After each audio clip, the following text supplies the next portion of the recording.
Sounds on, cameras on. We are ready to go. Welcome everybody to Dr. Cush's Exotic Drinks. I am him. I'm that guy. I'm really trying to figure out exactly what we're doing. I'm just running around making ice.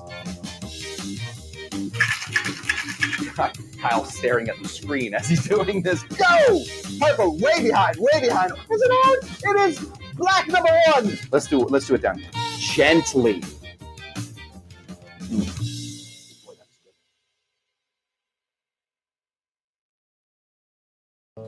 It is Tiki time in America. Welcome everybody to Dr. Cush's Exotic Drinks. I am Dr. Cush. We are making Tiki drinks today. Tiki drink. We are making singular Tiki drink today. And actually to call it Tiki may be a little bit of maybe a misnomenclature there. This is by a very famous bartender. He was the head bartender, the head mixologist for a group. Exactly, Paul. What the hell is Guanabana Nectar? We're going to get into it. He was the head mixologist for the entirety, the world of Hilton hotels. And Hilton hotels, even up until very recently, Hilton hotels did have tiki bars at the bottom of them. We'll all remember the Beverly Hills Hotel here in sunny Los Angeles that had one of the last Trader Vic's. So Hilton certainly had a lot of tiki going for it. Now, while Joe never actually opened up a tiki bar, just wasn't what he did, a lot of his cocktails ended up being very tropical because he traveled with Hilton all over the place. The Caribbean, he traveled to Washington, D.C. It's a swamp, still kind of tropical. He was in Cuba for a while. He was born and raised in Egypt. Helped the United States and the British forces fight off Rommel, World War II. This is a dude. This is a dude. He wouldn't have out loud called himself Tiki. I think he would have thought that maybe that was a little beneath him. A little snooty, but I'm just putting words in his mouth. I have no idea what he would say. But he could have said it in 17 different languages because that's what he spoke. Of course, talking about Joe Scialom, one of my favorite bartenders of all time, Joe Scialom. He most famously made a cocktail that is called the Suffering Bar Stewart, or the Suffering Barman, or what was actually called the Suffering Bastard, where basically he took every liquor that he could, threw it into one pot, squeezed some lime, put a little ginger beer in there, a little bitters, maybe some mint, and you got yourself a Suffering Bastard. That's a great cocktail. Nobody can deny that that's a great cocktail. But he had others. He had lots of others. And today we're going to be making one of those. Again, I don't know if this counts as within the Tiki pantheon, but I do think that all of its ingredients certainly do make it so that if you call this Tiki, then it's got to be key. So let's start. We are making one called the Old Fashioned Voo Doo. Old Fashioned Voo Doo. You will be needing some of this stuff. This is Guanabana Nectar. Goya makes a very nice version of this. You can find this in most Asian grocery stores. It might be under a different name. Soursop. Things could be named two things. I'm Cush Tender. I'm also Dr. Cush. Who knows what my real name is? I don't. This is the same thing. Guanabana, Soursop. Guanabana, Soursop. I don't know which one's more correct for English speakers, but you can look for Guanabana. Most places, most Asian grocery stores will have Goya's Guanabana. Cool, so get that ready. You will also need some Apricot Brandy. You will also need some coconut milk. Not technically what he put in it. Joe Scialom actually put in a whole milk. I didn't want to do that. So we're doing coconut milk instead. There are variations of this cocktail that I've seen in the past that do have coconut milk. So we're going to go with his original proportions, switching it out. And then you're also going to need some rum. Let's begin the build. Obviously, this is a tiki drink. We're going to be shaking this bad boy. Get your shakers ready. Let's put some cocoa milk right in here. 1 full ounce. 1 ounce of from the titty of a coconut.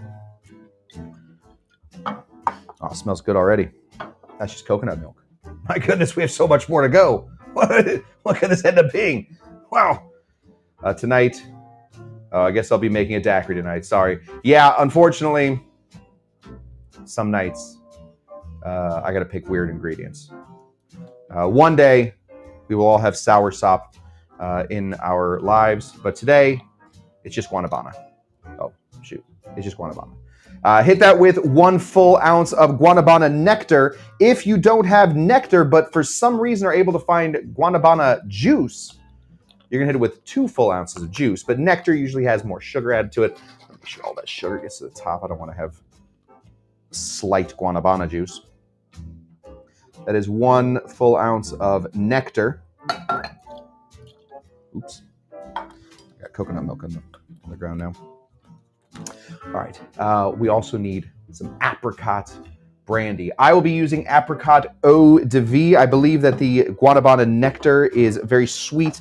If you are not down with that sickness, you can just grab some, I believe probably apricot liqueur might work in this cocktail. It might end up being a little sweet. I've never made it with apricot liqueur. I've only ever made it with this stuff. This is eau de vie, which is technically a type of brandy. But technically brandy is a type of eau de vie. 1 full ounce of that. This is an equal parts cocktail. So if later on you're saying, gosh darn it, Cush, I was making dinner, I didn't hear how much of anything to put in. 1 ounce. All across the board. Unless you're making for 2 people. And 2 ounces. Took me a second to do that math. Last thing we're going to be putting in here is going to be some gold rum. I have some Montgay 1703. I think that this works really well. Technically, the first recipe was for some gold Puerto Rican rum. No. No thanks. I'm going to do this. This is a Barbadian rum out of Barbados. Of course, Montgay, the oldest distillery still operating in the world. There is no longer still operating still in the whole world. I'm going to put 1 full ounce of that. I've seen pictures of the original version of this. It actually ended up being blue. Just a slight tinge of blue. I don't know why that is, and I'm going to assume that when he was making this, they had blue milk. That's all I can guess. Unfortunately, we will not be using any whiffin cubes today. We will, of course, be using large ice cubes to go ahead and give this a big shake. We will not be using any extra cubes. This drink is just going to be served straight. No, sorry, Rich. I know, buddy. I know. It's got to be nice that you have a whole cube named after you, though. The whiffin cube. Here we go. 1, 2, 3. Choo choo.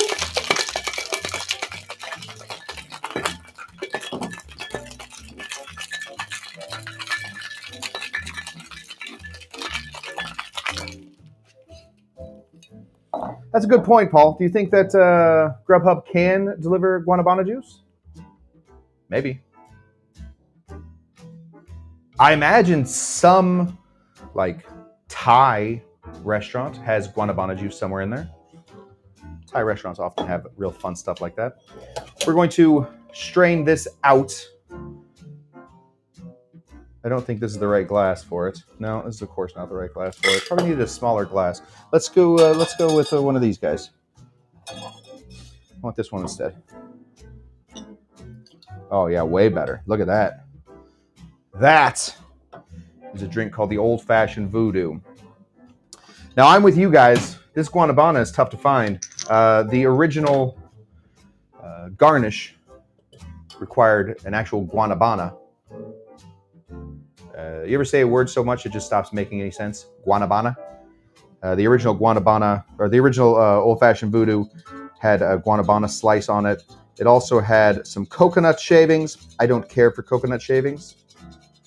Just don't like them. And I know Rich isn't crazy about a nutmeg, but you do need a little nutmeg on there as well. Ooh, that smells delicious. And since it is a tiki cocktail, let's just put one of these parasols in there. There we go. This drink is called the Old Fashioned Voo Doo. Let's try it.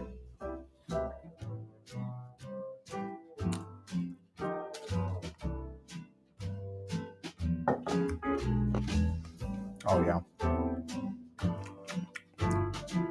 Yeah. Yeah.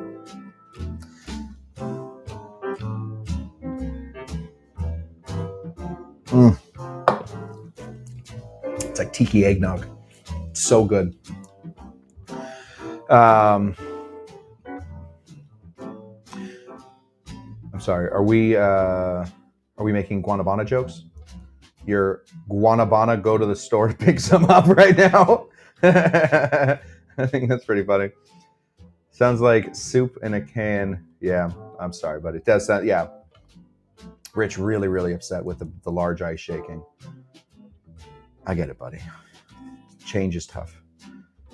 Let's see. Barbados, that is. What did I say? Bahama? Barbados. Sounds like soup in a can of dryer. Drizzly. Oh, Drizzly might have some. I wonder if Drizzly has some Guanabana. Maybe. Sorry, Rich. It just was not Rich's night. Sorry, Rich. I'm sorry, buddy. Let's do for tomorrow. I promise I'll use some whiffing cubes for Drinker or Stinker. So show back up tomorrow, and I promise you will get that sound that you love so much. That is this. This is the Old Fashioned Voo Doo. Very, very nice. Questions, comments, concerns, let me know. But yeah, how's the daiquiri? Ben wants to know how's the daiquiri. No, it's not a stinker. No, this was a it's a hot cocktail. Yes, tomorrow we will be back for Drinker or Stinker. Please stick around for tomorrow for Drinker or Stinker. One more time, Drinker or Stinker is every single Wednesday. Drinker or Stinker, the most controversial show in cocktail history, where we go through old cocktail books. We find cocktails that look like they shouldn't work. We make them, and we prove that they don't work. Thursday, I'm off. Thursday, I will not be here, so sorry about that. Oh, Rich Whiffen, real quick. I was going through my email today and realized that I wrote you a draft to invite you to the last Thursday Zoom, but I never pressed the send button. Sorry, buddy. Really not your day. Feels like life is just crushing you with his little thumb right now. Thursday, I'm off. Friday, Tammy and I will be dressing up in our Halloween costumes. Tammy has been texting me all day, letting me know how well that's going. Apparently not. Apparently it's not going well. Saturday, come back. I think we're clarifying. We're going to do a big spooky milk punch. Ooh, scary. That's that. Thank you, David Holt, as well. You guys are the absolute greatest. And hopefully I will see you back here with some whiffin' ice, or whiffin' cubes, which technically aren't cubes. They're little half moons, but whiffin' cubes nonetheless. For Drinker or Stinker. 6 p.m. every day. That is Cush time. Bye-bye. Bye-bye. Bye-bye. Bye-bye. I said bye-bye. Bye-bye.